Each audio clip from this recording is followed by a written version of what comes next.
People say they want the truth, but when you tell them the truth, they hate you for telling them the truth.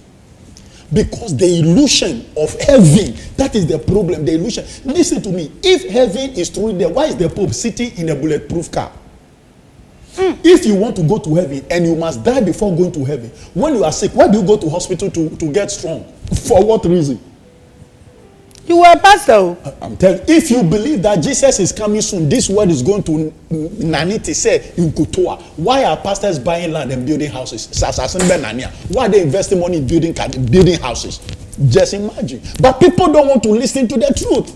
I'm not saying don't buy a house. I'm not saying don't get this. They are good. But the message we are giving out is leading to frustration. It's frustrating people.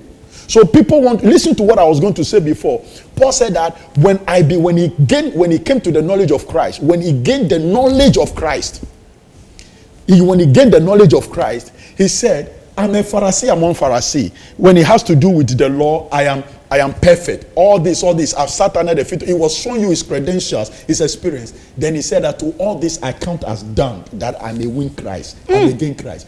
The things that Paul said, name, travel, connection, money, and all these things, that the number of houses, who do you know, and all that. He said when he came to the knowledge of Christ consciousness, he said those things he considered as baller.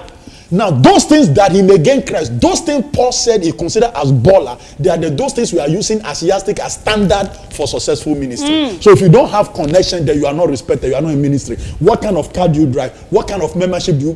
Who were Paul's? Then Jesus has failed. Peter has failed. Luther.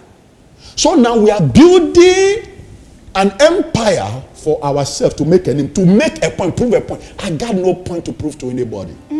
We have no point to prove anybody than to please him who is in us, working through us for all things. For it is in him we live, move, and have our being. And when we know, if any man should boast, let him boast. Let not the rich man boast in his wisdom.